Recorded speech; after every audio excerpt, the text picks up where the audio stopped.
नमस्कार मित्रों, आशा करता हूँ आप सब लोग अच्छे से होंगे। आज दुनिया में बुर्के को लेके बड़ी हलचल है। जैसा कि आप सब समाचारों में देख रहे होंगे आप लोग कि ईरान की महिलाओं, मैं कहूँगा सिर्फ महिलाओं ही नहीं बल्कि ईरान के पुरुषों, युवाओं, सब ने मिलकर बुर्का के ख़िलाफ़ एक आंदोलन छेड़ रखा है। उनका कहना है कि हमें जो है कपड़े पहनने की आज़ादी चाहिए, यानी कि those who wish to wear burqa can wear and those who don't want let them be free. ये सही भी है। ये एक तरह से नैसर्गिक लॉ यही कहता है कि मनुष्य का जो स्वभाव होता है वो स्वतंत्रता का होता है और उसे स्वतंत्रता मिलनी चाहिए। लेकिन दुर्भाग्य से ईरान में जो है 1979 तक तो स्वतंत्रता थी, इसी तरह के नियम थे। लेकिन 79 के बाद जब से वहाँ इस्लामिक क्रांति हुई और उसके बाद कट्टरपंथी नेताओं का जो है सत्ता पे कब्जा हुआ, तब से ईरान में महिलाओं को पूरी तरह से कह सकते हैं कि द्वितीय श्रेणी का नागरिक बना दिया गया। They are the second class citizen in Iran. They have to clad their entire body with the burqa while going outside, while going office. अगर वो ऐसा नहीं करती हैं और पकड़ी जाती हैं तो उन्हें कड़ी सज़ा दी जाती है। कोड़े से मारने से लेकर जो है महीनों तक की जो है कैद की सज़ा है। ये कितना अमानवीय है अगर देखा जाए तो। ईरान की महिलाओं ने ये लगभग जो है 40 साल लगभग 40 साल क्या कह सकते हैं कि 20 40 या इससे अराउंड 40 ईयर तक इस जुल्म को बर्दाश्त करने के बाद अब वो थक चुकी हैं शायद, और ईरान की महिलाओं ने क्रांति कर दी है बुर्के के विरुद्ध। पूरा ईरान जल रहा है और पुरुषों का भी साथ है इसमें। सिर्फ अगर कोई साथ नहीं है तो कट्टरपंथी सोच के लोग जो इस्लामिक कट्टरपंथ को बढ़ावा देते हैं। एक आप कह सकते हैं कि हिजाब के महसा अमीनी नाम की एक युवती, जिसे जो है वहाँ की मॉरल पुलिस ने जो है हिजाब को गलत तरीके से पहनने के आरोप में पकड़ा और हिरासत में ही उसकी मौत हो गई। महसा अमीनी की मौत के बाद पूरा ईरान जल उठा है। तो मेरा कहने का तात्पर्य ये है, मैं आज ये वीडियो इस मकसद से बना रहा हूँ कि एक तरफ ईरान में बुर्के के विरुद्ध इतना ज़बरदस्त आंदोलन चल रहा है, वहीं भारत में बुर्के के समर्थन में आंदोलन किए जा रहे हैं तमाम लोगों द्वारा। और इसी के संदर्भ में एक याचिका सुप्रीम कोर्ट में थी, जिसका सुप्रीम कोर्ट की 2 सदस्यीय जो है न्यायालय ने, अदालत ने बटा हुआ निर्णय दिया है। उसमें जो है जस्टिस हेमंत गुप्ता जो है बुर्के के बैन के पक्ष में है। उन्होंने आदेश पारित किया है और रिट को खारिज कर दिया। इस्लामिक कट्टरपंथियों द्वारा जो दायर रिट थी कि हमारी महिलाओं को, बच्चियों को स्कूल, कॉलेज, जहाँ कहीं भी वो चाहें वो बुर्का पहन के जा सकती हैं। और एक दूसरे जज साहब थे सुधांशु धूलिया जी इस तरह के जो है बैन के पक्ष में नहीं थे। उनका मानना था कि संभवतः जो है बुर्के का अधिकार दिया जाना चाहिए हर जगह, चाहे वो स्कूल हो, कॉलेज हो, हॉस्पिटल हो, ऑफिस हो। तो इस तरह से ये निर्णय बटा हुआ आया है। उसके बाद सुप्रीम कोर्ट का ये कहना है कि अब इसका फ़ैसला जो है बड़ी बेंच करेगी। बड़ी बेंच का मतलब जहाँ मुझे लगता है कम से कम 5 जजों की पीठ होती है। अब ये निर्णय वहाँ होगा। और इसी बुर्के के संदर्भ में देखिए, भारतीयों की मनोदशा देखिए, इनका दोहरा चरित्र देखिए। आज मैं जो है टीवी पे मैंने सुना अबू आशिम जी हैं, अबू आसिम आज़मी लिखते हैं संभवतः, और मैं इसे सौभाग्य तो नहीं कहूँगा, दुर्भाग्य ही कहूँगा कि मेरे ही जनपद आज़मगढ़ के हैं अबू आशिम साहब। बड़े चर्चित हैं, सपा के वो महाराष्ट्र के प्रदेश अध्यक्ष हैं शायद, अबू आसिम जी ने जिस ढंग से टीवी पे बयान दिया कि हमारी बच्चियों का अधिकार है बुर्का, वो जहाँ चाहे वहाँ पहने, कुछ भी करें, वो बुर्का पहनना हक़ है हमारा इस्लाम में, हम पहनेंगे, हमें पहनने दिया जाना चाहिए, हमारी औरतों को बुर्के के बिना बाहर नहीं जाना चाहिए। और वहीं अबू आसिम साहब के बारे में जितना मैं जानता हूँ, हाल ही में उनके पुत्र की शादी हुई है एक हिंदी फिल्म की एक्ट्रेस से, हिंदू एक्ट्रेस से, आयशा टाकिया नाम है उनका। आयशा टाकिया को आप सब लोग जानते होंगे, सब ने देखा होगा कि आयशा टाकिया ने अंग प्रदर्शन के मामले में बॉलीवुड की बड़ी बड़ी हीरोइनों को भी पीछे छोड़ दिया था। वो है उनकी अबू आसिम जी की बहू।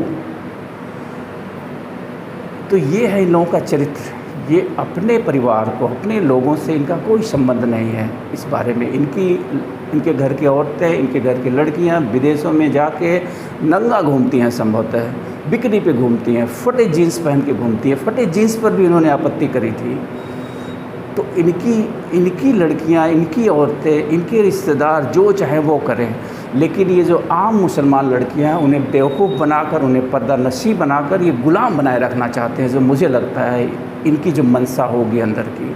अगर ऐसी मनसा नहीं रहती तो आयशा टाकिया के घर की बहू तो कतई नहीं होती। एक ऐसी लड़की जिसने नग्नता के सारे रिकॉर्ड तोड़ दिए हैं फिल्मों में। और दूसरे एक सपा के सांसद महोदय हैं, उनका नाम बड़ा टेढ़ा मेढ़ा है, खैर नाम से क्या होता है, वो प्रायः जो है कमेंट्स करते रहते हैं। तो उनका कमेंट्स था कि खुले वस्त्र पहनने वाली लड़कियां, यानी दुनिया भर की जो लड़कियां, औरतें हैं, जो अपने पसंद के कपड़े पहनती हैं, वो सब जो है उनके चलते जो है वो गंदगी फैल रही है समाज में, आवारागर्दी फैल रही है। तो ये जो नेता हैं, ये आप पाएंगे, ये यही नहीं, ये अब तमाम भाजपा के नेताओं को देखेंगे। उनके घर की बहुएं मुसलमान हैं या उनकी लड़कियों ने किसी मुसलमान से शादी करी है। और मैं तो प्रायः पाकिस्तान के विजुअल्स देखता हूँ। मैं ढेर सारे पाकिस्तानियों को भी फॉलो करता हूँ या वो मुझे फॉलो करते हैं, करती हैं। पाकिस्तान में भी जो वहाँ की मॉडर्न सोसाइटी है, जो रूलिंग सोसाइटी है, उनके घरों में कहीं कोई पर्दा नहीं है। उनकी लड़कियां मॉडर्न लड़कियां, अमेरिकी लड़कियों, ब्रिटिश लड़कियों, कैनेडियन लड़कियों की तरह जो है खुल्लम खुल्ला जो है जीन्स और टॉप और इस तरह के कपड़े पहन के घूमती हैं। तो कहने का तात्पर्य ये है कि ये जो पूरा ड्रामा चल रहा है, मैं भारतीय मुस्लिम महिलाओं से, अपनी बहनों से, अपनी माताओं से कहना चाहूँगा कि ये साजिश, एक षड्यंत्र है आपको गुलाम बनाए रखने का इन नेताओं द्वारा। आप इनके चरित्र को देखिए, इनके कर्मों को देखिए कि इनके परिवार की महिलाएं कैसे रहती हैं। आखिर ये अपने परिवार की महिलाओं को छूट दिए हुए हैं और आपसे चाहते हैं कि आप लोग जो है पर्दा नशी होकर रहें। ये षड्यंत्र की शिकार हैं। अरे भाई, स्वतंत्रता ठीक है, हर चीज़ की स्वतंत्रता ठीक है, बुर्का पहनने की स्वतंत्रता है भारत में, किसी ने बुर्का पहनने से आपको रोका नहीं है। लेकिन स्वतंत्रता की एक सीमा होती है। कहा गया ना कि आप वहीं तक आज़ाद हैं जहाँ तक दूसरे की आज़ादी में बाधा नहीं डालते हैं, जहाँ तक दूसरे की नाक नहीं आती है। तो स्कूलों में, कॉलेजों में, हॉस्पिटल्स में और तमाम जो संस्थान हैं, व्यावसायिक संस्थान हैं, ऑफिसेस हैं, उनके अपने डेकोरम है, रूल है।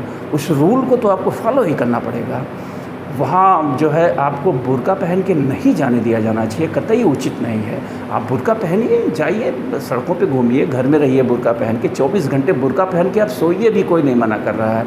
लेकिन मैं एक रिक्वेस्ट करूँगा, इस षड्यंत्र का शिकार मत होइए। जितने आपको रोकने वाले हैं, पहले इनके परिवारों की स्थिति आप देखिए। ये सारे बेशर्म जो है अपनी लड़कियों को फ्रीडम दे रखे हैं और आपसे चाहते हैं कि आप गुलाम बनी रहें, क्योंकि इनको आपका वोट चाहिए और वोट तब मिलेगा जब आपको धर्म के नाम पे ये गुलाम बनाए रखेंगे। ये दोनों पक्षों में ये हो रहा है, हिंदू भी यही कर रहे हैं, मुसलमान भी यही कर रहे हैं। तो इन सब के षड्यंत्र से बचने की ज़रूरत है। तो मैं फिर से कहूँगा अब कि भारतीय महिलाएं शायद समझ नहीं पा रही हैं, इनको ईरान की महिलाओं से सीखना चाहिए।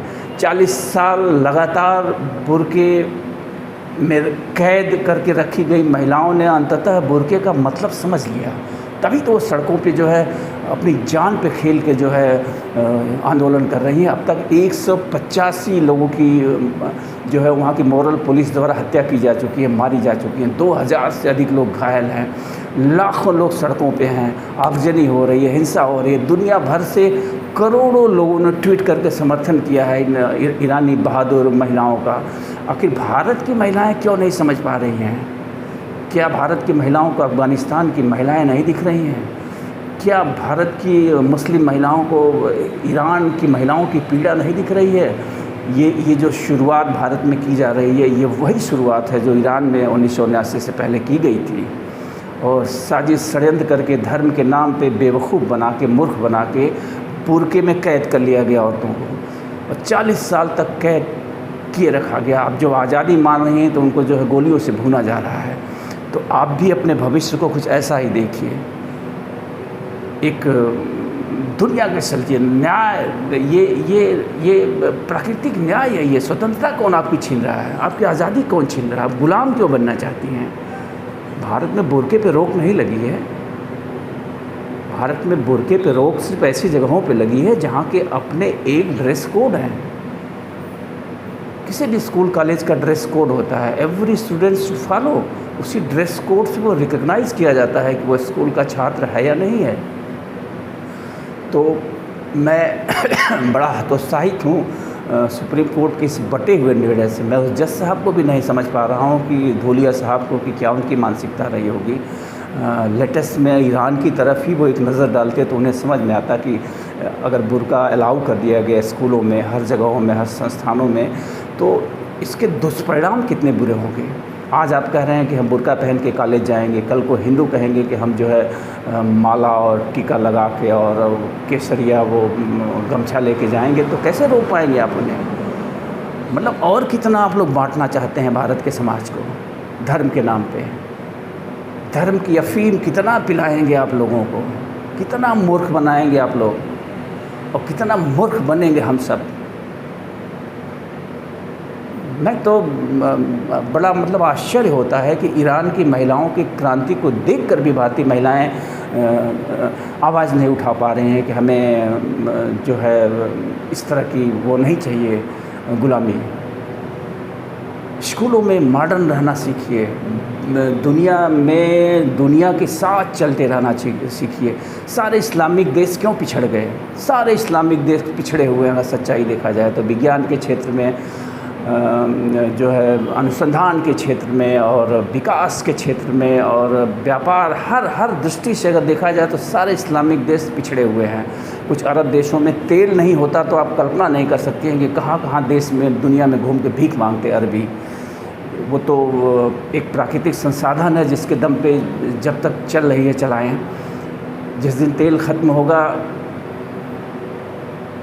उस दिन इन अज्ञानियों को, जो सिर्फ धार्मिक पाठ पढ़ रहे हैं और पढ़ा रहे हैं, इनको भीख मांगे से नहीं मिलेगी दुनिया में। तो इसको ध्यान रखिए आप लोग।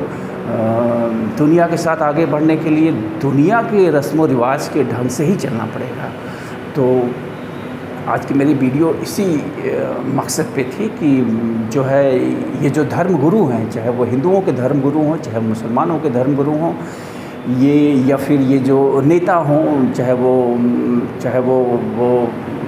जो है मुसलमानों के नेता हों, मैं किसी का नाम नहीं लूँगा, चाहे हिंदुओं को नेता हों, ये सब के सब जो आम जनता को बेवकूफ़ बना रहे हैं वोट के लिए। हिंदू नेता चाहते हैं कि हिंदुत्व के नाम पे हिंदू जो मूर्ख बने रहें और बड़ी बड़ी जो पुरानी बातें हैं, हम ये थे, हम वो थे, हम वो थे, हम वो थे। अरे मूर्खों, तुम हो आज कहाँ तुम्हारी स्थिति है दुनिया के नक्शे पर? आज तुम विज्ञान के क्षेत्र में कहाँ हो? तुम आज अध्यात्म के क्षेत्र में कहाँ हो? कहीं नहीं टिकते हो संभवतः। तुमसे ज़्यादा आध्यात्मिक अमेरिकन है अगर सच्चाई देखी जाए तो। सब नकली, अधिकांश नकली हमारे बीच जो है घूम रहे हैं, नकली चेहरे। वही धर्म के गुरु बने बैठे हैं, वही बड़ी बड़ी अध्यात्म की बातें कर रहे हैं रटी रटाई, और उनके जीवन में उस अध्यात्म का एक अंश भी नहीं है। दिन भर झूठ बोल रहे हैं, घूम घूम के धोखा दे रहे हैं, भ्रष्टाचार कर रहे हैं, बेईमानी कर रहे हैं, और हिंदुत्व के सनातन धर्म की बात करते हैं। सनातन धर्म के एक भी परंपरा का पालन न करने वाले सनातन धर्म का ठेका लिए हुए हैं। ठीक इसी तरह से इस्लाम में भी हैं। कितना जाहिलियत कहूँ, कितनी जाहिल है, कितनी जाहिल हैं। हज़ारों साल पहले लिखी गई बातों को लेके ढो रहे हैं, लकीर के फ़कीर बने हुए हैं। विज्ञान कहाँ से कहाँ पहुँच गया, विज्ञान ने साबित कर दिया ऑलमोस्ट कि ये सारी चीज़ें जो ऑलमोस्ट जो है, बहुत सारी चीज़ें जो इसमें झूठी हैं। तो मेरा यही जो है उद्देश्य है कि भारतीय मुस्लिम महिलाएं ख़ासकर वो ईरान की तरफ देखें, ईरान की महिलाओं से, ईरान की युवतियों से, ईरान के युवाओं से कुछ सीखें। वो 40 साल में धार्मिक कट्टरता के बीच रहकर वो महसूस कर रहे हैं कि वो पिछड़ गए, वो दुनिया की रेस में कहीं पिछड़ गए, कहीं वो अलग थलग हो गए दुनिया से। अगर भारत में भी इस्लामिक कट्टरपंथ इसी तरह रहा और आम इस्लाम को मानने वाले इसी तरह से इन कट्टरपंथी नेताओं जो अपने व्यक्तिगत लाभ के लिए मूर्ख बना रहे हैं आपको, अगर उनके झांसे में आप लोग रहे तो विश्वास करिए कि दुनिया की रेस से पिछड़ जाएंगे और दुनिया काफ़ी आगे निकल जाएगी। जब आंखें खुलेगी तो वही हाल होगी ईरान वाली आपकी। तो जागिए और नए दुनिया के बारे में सोचिए। बुर्का आपकी शौक़ है, पहनिए। तमाम हिंदू महिलाएं भी घूंघट डालती हैं अभी भी, तमाम तो नहीं कहूँगा, कुछ हैं अभी भी घूंघट डालती हैं, उनके घूंघट पर कोई पाबंदी नहीं है। लेकिन अधिकांश महिलाओं ने घूंघट करना छोड़ दिया, उनकी पसंद थी, समाज ने स्वीकार किया, हिंदू समाज ने सहृदय स्वीकार किया। इसी हिजाब के चलते, इसी हिजाब की परंपरा के चलते जो अधिकांश मुस्लिम महिलाएं जो है अशिक्षित रह गई, पिछड़ी रह गई कि स्कूल में लड़कों के साथ नहीं पढ़ सकती हैं, बिना हिजाब के स्कूल नहीं जा सकती हैं। हकीकत यह है कि चंद मुस्लिम महिलाओं को छोड़ दिया जाए तो 90% मुस्लिम महिलाएं घरों में हिजाब में कैद हैं। तो आगे आइए, सब लोग आगे आइए, इस कट्टरपन से बाहर निकलिए, इस रूढ़िवादिता से बाहर निकलिए, चाहे वो हिंदू हों, चाहे वो मुसलमान हों, चाहे वो सिख हों, चाहे वो ईसाई हों।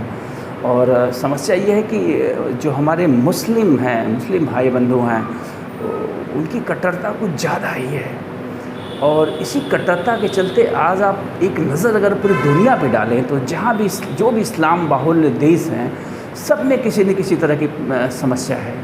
जहाँ ये अन्य प्रजातियों के साथ मिक्स हैं वहाँ उनसे लड़ रहे हैं, जहाँ ये सिर्फ वही हैं वहाँ ये शिया सुन्नी और तमाम अन्य ढंग के बंटवारे लेके लड़ रहे हैं। तो मॉडर्न बनिए, नई सोच विकसित करिए। धर्म कोई ईश्वरीय संदेश नहीं है, धर्म मनुष्यों की अपनी कल्पनाएं हैं। इन कल्पनाओं से बचिए, विज्ञान की आँखों से दुनिया को देखिए। विज्ञान आज कह रहा है कि अनंत ब्रह्मांड है हमारा।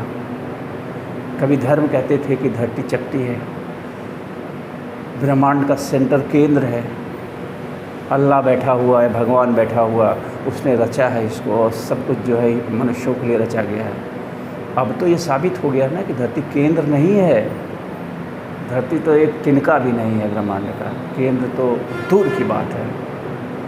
ऐसे में ये सारी कहानियाँ जो है गलत साबित हो रही हैं खुद ब खुद। तो धर्म की इन बेवकूफ़ी भरी कहानियों में मत फंसिए। हाँ, धर्म में बहुत सारी अच्छी चीज़ें भी हैं, उन अच्छी चीज़ों को निकाल लीजिए और बाकी रद्दी को फेंकिए। जैसे कबीरदास ने कहा ना कि साधु ऐसा चाहिए जैसा सूप स्वभाव, और सार सार को गह रहे थोथा देवड़ा है। तो हमें धर्मों के साथ भी धर्मों को भी सूप में करना पड़ेगा, ताकि सार जो है वो हमारे हाथ आ जाए, और जो थोथा है उसका फेंकिए, उसे निडर होकर फेंकिए। अगर आपको विकसित होना है, एक विकसित सभ्यता बननी है, हिंसा से मुक्त, अपराध से मुक्त, भय भूख से मुक्त, तो निश्चित रूप से हमें इन धर्मों की नई परिभाषा गढ़नी होगी। इन धर्मों को ईश्वरीय संदेश मानने की जो हमारी बीमारी है, उस बीमारी से बाहर निकलना होगा। इस अफ़ीम को चाटना हमें बंद करना होगा हर हाल में। तो आज बस यही आज का संदेश भारत की मुस्लिम महिलाओं से, अपनी बहनों से, अपनी माताओं से, पुरुषों के षड्यंत्र को समझिए। नहीं समझ में आ रहा है तो ईरान की महिलाओं से बात करिए, देखिए उनकी पीड़ा को सोशल मीडिया पे, समाचारों में। अफ़गानिस्तान की महिलाओं की पीड़ा को समझिए। आप अगर कट्टरपंथी लोगों को इसी तरह फॉलो करेंगी तो आपको भी कल ऐसी ही पीड़ा से गुजरना होगा। आंखें खोलिए। आज़ादी मनुष्य का नैसर्गिक स्वभाव है, मैं समझ सकता हूँ। मैंने कई मुस्लिम लड़कियों से, महिलाओं से बात करी है और मैंने उनसे पूछा है कि तुम्हारे आंतरिक मन की क्या इच्छा है। तो आप विश्वास करिए कि सबकी यही इच्छा है कि वो भी आज़ाद घूमना चाहती हैं हिंदू लड़कियों की तरह, लेकिन वो डर के मारे हिम्मत नहीं कर सकती हैं।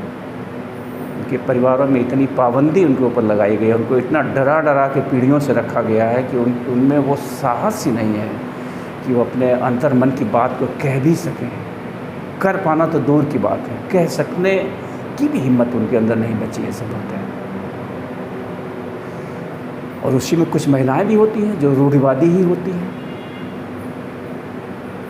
तो इन सारी चीज़ों से बचिए और